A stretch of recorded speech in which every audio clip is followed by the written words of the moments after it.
And the Honorable Abronye Dc, Bruno Regional PP Chairman, or back clashing with John Mahama NDC, and Ralph DeFellow Ghanaian effort to trust someone Ralph acquire or Rich Hospital. No, Abronye Abronye now face no. Nansiana President Rabontan said if Mahama catch it, I will change we are granting amnesty to nipa be 980 people be I mono. Nursing mothers ewomu. Abronye Ebuza question says, "Sir, nursing mothers no. Why the new say womu e was sales ho? I o ma want Mahama e be free womu. I hype Penyah block media. Mess was any day. Obe like a video no other my subscribe button some back the notification account for latest updates na be try wa adwen dia mama e wo comment section mess so baso no wa shi video more for enya bi ahwe etenya ni wade a etwa gu Ralph DeFellow Ghanaian o koye basa e wo Rich Hospital what I say I'm a nurse ni bi kra April Ralph e ko trust em e wo honomo e ma nurse for ni bi kra April si am no gase ade oda ayarasabia e wo Rich e honomo a e me ba ye ni bi si yan chi Ralph entu because health minister kwabra minta kind of crowd abekam so yanchi Ralph entu wad no yen de entwaye. So when I visited the place after the closed door meeting and I was walking into my car, then he pulled up in a black saloon car. So he got out of the car and came towards me, myself and then the medical superintendent at Rich Hospital. So he stretched up to greet us and we exchanged pleasantries and then at that particular moment, we didn't talk further. And so later, we had to invite him to listen to his side of the story and all that. So that's exactly what happened. And yeah, nice. It's your say to me, cheer Ralph etum. Emma Ralph so edia bufo. Abaso bebo bia ko chirem say nurse no claim say obebo no. Nurse no e twatro. Et Ralph say no o de kosua bebo fom. Wo de kosua bebo fom, de kosua bebo fom ampa, onu ya de kosua bebo fom. What I say? I was one of the traditionalists. Or general no ahom na edi tell you odukosua ebebo form na efa de Ralph ekwe ho ana be ka nya na the first time Ralph eye to train organ hadodo wa do ma na hye ne nsem ase Ghana ne dia ne papa ne kwa menkonoma ana wo ye de ope organ ha no oro ntumi gbowura no chese wa kwaye de ope ne ehelu ne ye na Jimmy sa no Jimmy sa na Ralph Jimmy ahwe ne zo so e wo Ghana sa se we so but say na enu mu no ana Kwame Bafo Abronye Dc, Bruno Regional PP Chairman, Oba Mbi, no be clash with Ralph. Any Mahama, James, I didn't up to now. Ralph, doesn't know what Mahama and Chin to Abronye so on Tiase. Antian and Nam Honina, Sao Sunny Nimung Manka home. Onimchi, Sao ye, totally empty. Matisse, Wakwako ye video be, Namaja video, Nama mean show ha. Because I'm a shay and moon say, Sao Nam, no one that said Nipapa MC, Nipapa Mwano. Because ne papa na ankasa hu say ne bana dwene nyadan enye we obi a ne papa ye MC da NDC penso we na sori so odwene Ghana ho into no fight say Ghana nyina all because of person NDC ba no ne nam office to office and na ya NDC abai ade a onam a oya ne say onenam CEO fo so esresreska mo misa Ralph no say adwuma ban e na oye Mumisano, onya juma bia. Wayen ho blogger. Wayen ho social media activist for the National Democratic Congress. And the NDC baye, the past 7 months, I from CEO office, from one office to the another. Oh, Ralph Maba, honorable Nancy saying, oh, honorable, sir. Ni a pe kakra, ni a pe 10,000, ni a pe 5,000, ni a pe to near the assembly pumu. And from office to office, and no pe because ni party aba. A baye dentio, a whole parliament, na Ghana parliament, they say, it's like a rubber stamp. Me say, a bra, or kwa taki minority MP, Ralph no, na parliament ayedi otimi kwa parliament house e kwa attack MP parliament in kasa because majority for no any speaker of parliament who say MP na o attack no we MP pini nti ya attack na men kan hwe that time and a parliament take a decision.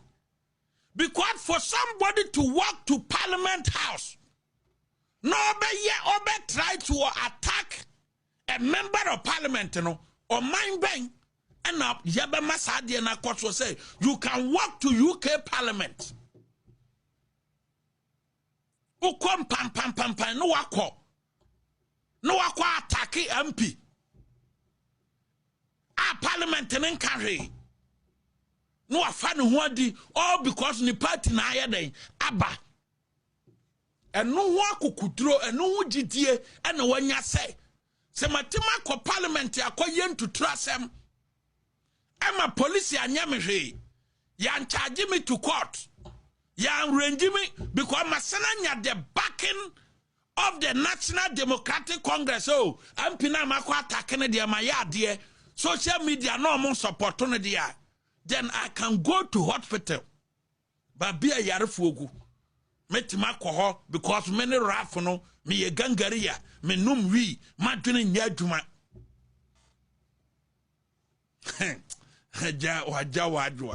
Na wo party was one and say we ye gangari ya wa hodene wa kokudro ya no be dia ya no bompo nimpu no de sa subane ba and one say be kase mummiem ni who is who because enkurate for mienu na hia enya afa na police be patawo enya afa na soja ba mo say no ye call for say mun open gate no na munya o mo. Now at the end of the day, no, and never who is who. Because I never will be no, ya no be so ye deep wa. Mimi say me te ha me ye kurasi ni deep pa no. Sanya ma we no, what the back cross say Penyah ye mpunumpu a. E say won say ba kon survival and then say fat. Sanya ma we e kire say ye de ya no Ghana unya de cross me border liar. Police in Patao. Abasa na me call for se munya nomra physical enye social media udi o hia me a na wa ba physical na maka se mumiem because enya no ne san kwase asem ne me na biam ye biam wia e be wie no ye be hu position obia level ye den owo nti wanya kokudro ko hospital na me tie ni nne no sao ye empty. No wonder send this by MP babia mano no ne nam ho. Oye empty. Wama hu se o mbetima yusu no to achieve yi ana o mu wie ye no o ne nam saa ne de ne se sikasere office to office no sere sika. Si wo fo no ne nkrofo a wo tata o mu gisika nyina o mu ka wasem. O free office o mu ka wasem. Ye no mu aid ye free ye ne binum ye free enti asresere na wo koba nyina no ye nim what is going on. Officer what is take say ye ma officer tena fakoje officer ye fa GRA ye fa custom ECG ye recruitment. Now one year yet certificate yet how qualifier ECG ye recruitment Ralph Mayema wa dumanye GRA ye recruitment ya for certificate to kwaniema wa dumana ye Ghana Post and Harbor Authority for so officer who qualify because papa buy one wow until the last opportunity in your life ni compared to manatna fa ko start to say oh bobra. And important harbor for your recruitment here. Ghana Maritime for year. If we say, what is take to qualify to be recruited there for a certificate to call. Niam forward to manatna to say, Afedie, you have been gainfully employed. A baby sani ho. And to what to Mr. Call Hospital. Now I hear video. Say I wa ube uo obi wa dance here say. Or the baba say, and I see teacher say, or no training sabo beer. Which we empty. Brofwan kasa won shadante, unim ni awoka, ya kasa assault or oti assaultasi. Oti assaultasi. And I say a kasa assault wa, wo understanding of assault and say, physical blows unkwana ya assault mboa. You don't know what you are saying. Physical blows. And you can't tell Ralph say, the understanding of assault to say physical blows, you know, on sudden go back to the classroom. No question idea. Nah, baby, our name empty. Onko Elizato ho na Elizato nkwatire ne brofo na Elizato enkyere no ono ne ne wo Kumasi ho okọ Elizato ho a Elizato be kyere no assault ase assault nkyere physical blows no aba betena se video bia no akyere se me Ralph no metene me nsa bo obi enti wa wo sa dance no fa be kyere a kyere se me metene me nsa bo obi we kyere se assault na wo kyerase no we empty na ye bisatete ye onu say eye mema bronye ameti hay ena me koda sa subana di wo rich hospital wa ye bisa andisi for say besi ne andisi nyansani ba ko pe ewo andisi mu the whole andisi nyansani ba ko pe ena be condemn art no eye Hamza Suhini onon kwa na ye nyansani wa andisi mu a watima ba be ka say eniama Rafo ye no eya broso na egu aban na nimase the only nyansani so far in the NDC party eye Hamza Suhini womo amaka nyina support no ne oye no etu onu no ba ba kyerɛkyerɛ me a memeti hai assault ase Ralph no ba ba kyerɛ me assault ase woni Elizato na Kumasi esetina no pa ko Elizato ho na bisa Elizato say assault kyerɛ say na wo no understand the way ya man pen ni people say on define assault wa ko ba ka say assault kyerɛ physical blows na me won teacher kora obema ne mass say I would definitely say assault kyerɛ physical blows no obema mass say why ade watwa na kyerɛ woni teacher kora no difference bi anya den animumu entinu video ni wa say ono Ralph no assault obi wa attack obi ya ka say assault nkyerɛ physical blows. The moment ya wo nipa ne life no wo betrete ya violent fear of violence bia no assault. The moment ya wo be put fear of violence into the person no assault so nima. Immediate fear of violence bia wo be put into the person no assault. Yes, ya dear now, ye na lawyer for ni police for binum munim de. Say a dear now assault. Was say I me quite my mobia and the video say when in a chair say, who ye who qua no nim she won't she a dear nurubabia Saunim she Saunin am on you nan Saunim she we empty. And I'm a mobia, wow video chesa ma bobia. I must see and charge my assault no more video, mon famra, I'll bear the consequence near Okoyene assault. Yankasa battery. And so assault and battery, they are not the same. So one more be a crana. Why engage you be with physical blows? Actions now actions and inactions our rate hospital one. It amounts to assault.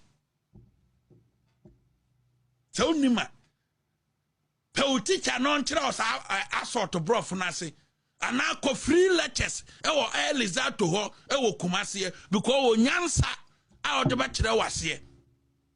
What you say? Subana ukwada na di wahono. Obia ni yamba shini biya about action na ukwaye because the way ubawura ho edi macho man for storm hospital honom no. Subana dana di obia ni yamba shini biya no. Assault. No. So nima. Eti jajiminu na sunya die. Se school na apasa ukwa mandisi form 1 nako. Nako sunya die. Enko ye video. Se unya obintu ufua. Ebia no mumpe wasem. But sanchire muno because one Ghana Police Service omunche because we NDC ni. I agree with them. Yati. But I say unse sa video we no edaho. Aya criminal matter edaho and say mon kanchire Ralph say sa video we no a criminal matter edaho forever and ever. Say a dictator years crown a change of government beba sa video we our system no so on timin delete that and to be a rich hospital why would you who tone so no e bia no a nam so obi wo ho na se o dwane kra na so kokko pra e ye wo Ralph no na akoso ye nti wo ane ye be wo ye emra no ubedie. Yes, sayam sisie no obi dwane na so kobu fa so no pra e ye wo Ralph no na akoso ye. Enti video no na ho because tete Yohonu ama yate ase say ochi Ralph enye yie because o ye NDC ni. And mutimi wuram ekose MPP ni atrete obi mamko oboase asuoja ekonya ne che no na eba besi ne minister de na no aka kekese wo mo nche Ralph no na Ralph no tima ye video say mo wa dance ye say obo obi a mo mfa mra mo wa dance ya we nanim aguase e shame mo kwatena classroom ejiji certificate abrofo no mo kan wo ma no na mo yakase mo nkyira ase a mo ntimi nkyira ase Muntimin trasiye, brafo no mobeka na mom, ye katra sa mon chire mu muntimin chire. Adwene nya adwuma.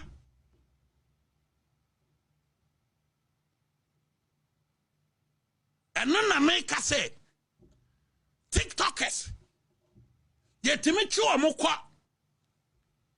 Sa obinuma didi president atemo social media. Ye timi hwehwe ba bi omo wo kwachi omo, ekwa apprehend omo. Na mo besin ne tete Yohonu ne Ghana police service omu nimba bi Ralph wo TikTokers yo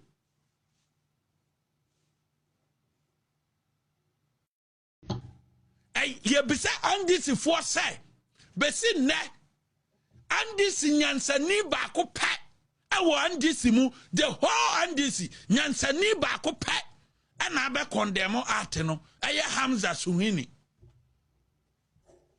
onon kwa na ye nyansani wan disimu a watima ba be ka say eniama Ralph ye no eya broso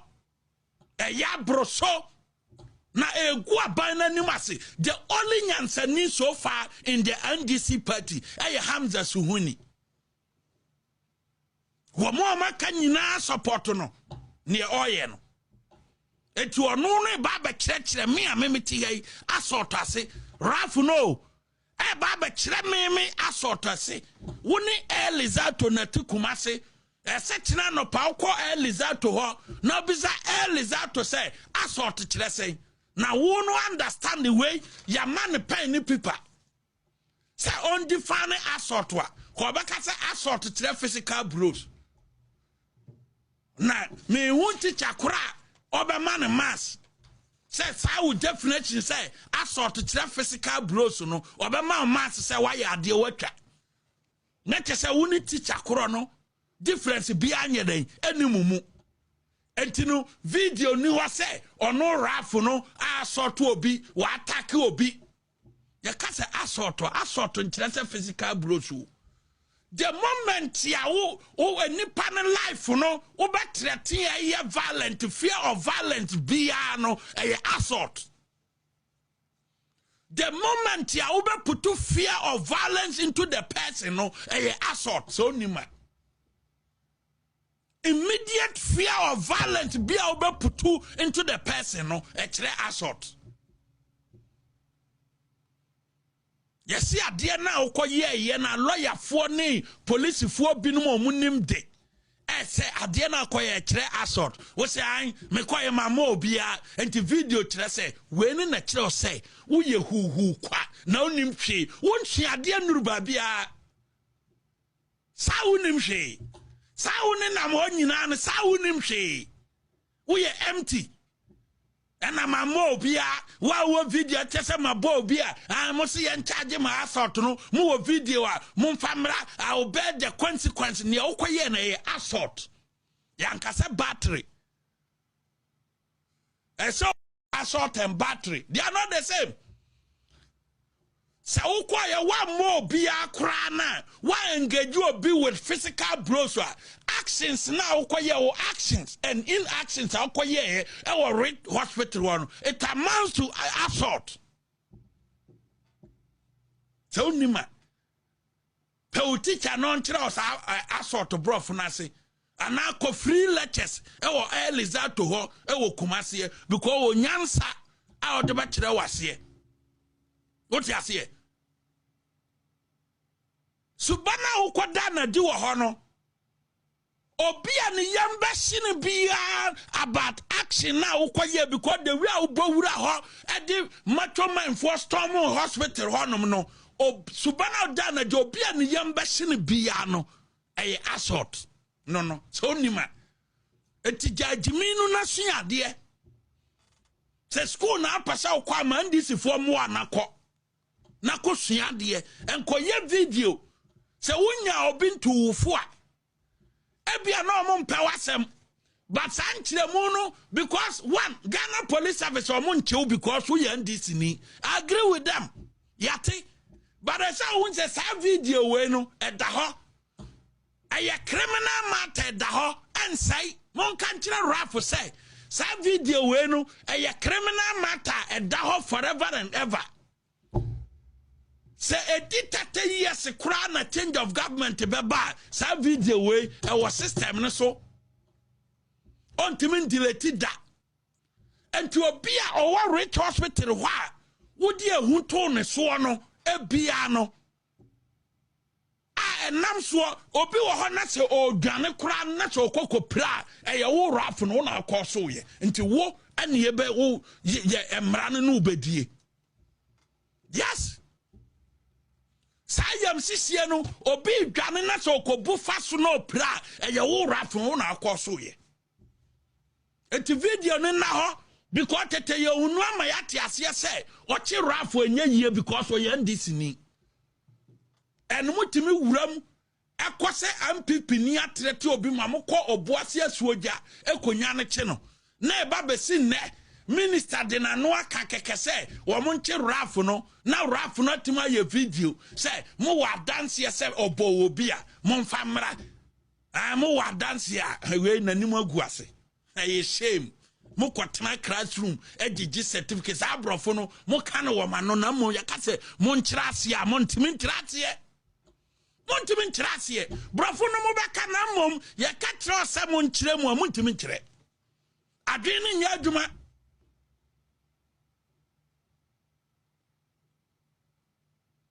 ɛno na me ka sɛ TikTokers yetimi kyi o mo kɔ sɛ obinom adidi president atemo social media yetimi hwehwɛ ba bi o mo wɔ kɔkye o mo ɛkɔ apprehend o mo na mo besin ne tete Yohonu ne Ghana Police Service omu nimba bia Ralph wo TikTokers yo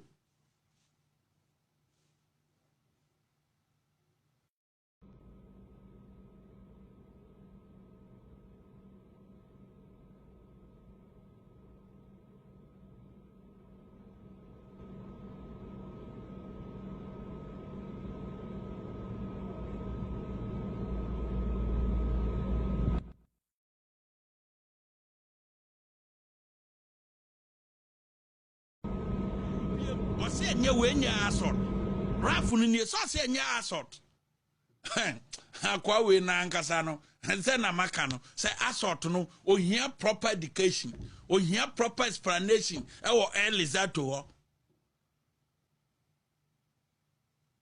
hospital privacy ukobo obi enya assault no ana fi say wunya no bonu wi an ye frɛ na assault hoye empty. Privacy obi wa no hospital no wakɔtwe phone wo video no sa no ko parliament nsiaye so ampi okɔ video no ofa phone no sa na de video di machi otan assault Bowura hospital nipa ne da ho odampa so ne privacy ye dey ehia no Bowura ho all because NDC aba power ni party na ede ewo ho na Ghana police and that Yohonu a draw ayi lines ne say and this year bonnet dia and this ni a commit crime is not a crime na mom am pipini commit crime dia o sensu asekro no tete Yohonu obeyi na pie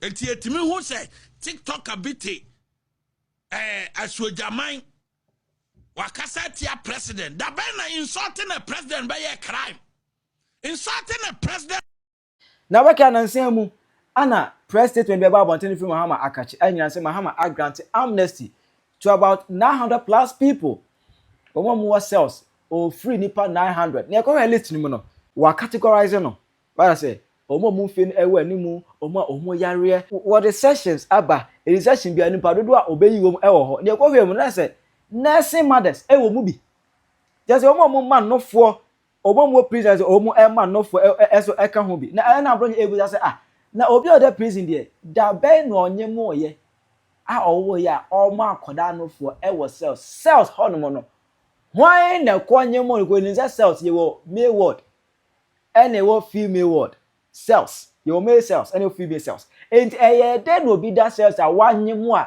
or yet nursing mother or breastfeeding the ma was cells Abronye so want ase so oyo ba ne de the duty of the judge say obomo ma ko run pregnancy test na so ko run pregnancy test no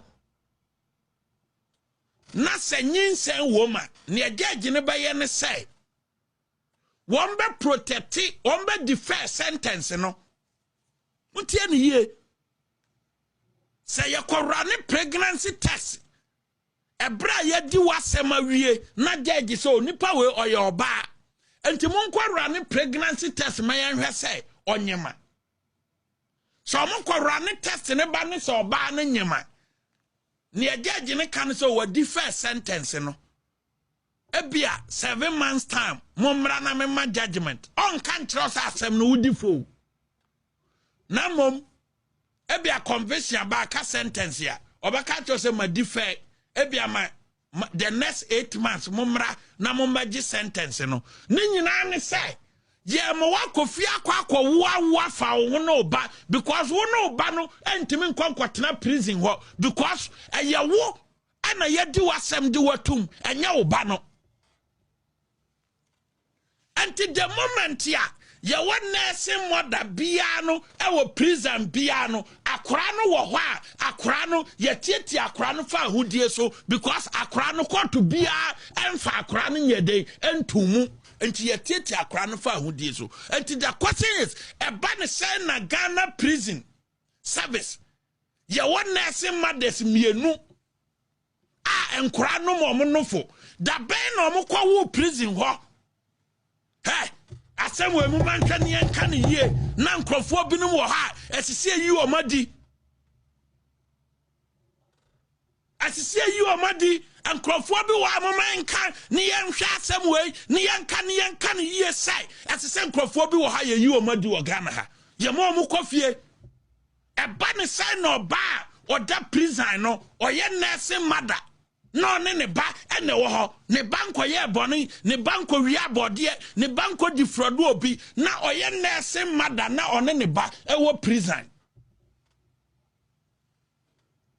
the moment ya say akura guso nom no na se mo de akura ne ko ho e ma okoko nom ne ne maame no fo akura no eso eda say hobi oye prison ni montimi makretre mu say ye de ne ba na ye akra ne be no maame no wia ne ya sande akra na kofie sa explanation no aye unwarranted, unacceptable and untenable.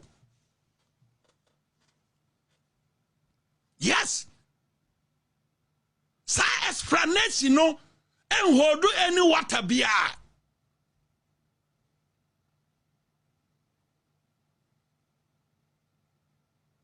Sa explanation no aye odious and useless. Mo church mu say odious and useless. Anti mo ntia say mo detain maame ne ba a akora no detention no e was says ho no e unconstitutional motiatia ne fa hodie so a onye bone mo detain na onye bone nti sa prison kro no leaders na e wo honom no court kra odi sa nurse mothers no asem yemisa se court no order for pregnancy test yana na one order for pregnancy test so a prison officers ya sa nurse mothers no wo mo nchen no tambe na mo hu so o mo nyem na dia report na mo ye ba court honom because mo recommend ba say e ma we mienu amodo o ma ba betum no o mo nyema court no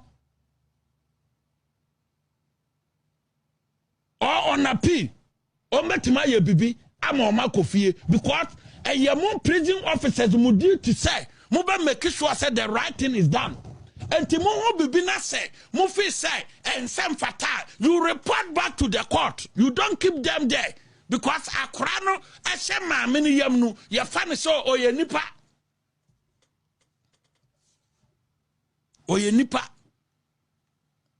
ana say womo ba prison ho no ana mo prison officers ni bi ani ayi me prisoners ni bi anyim wo so a mo ma ya hu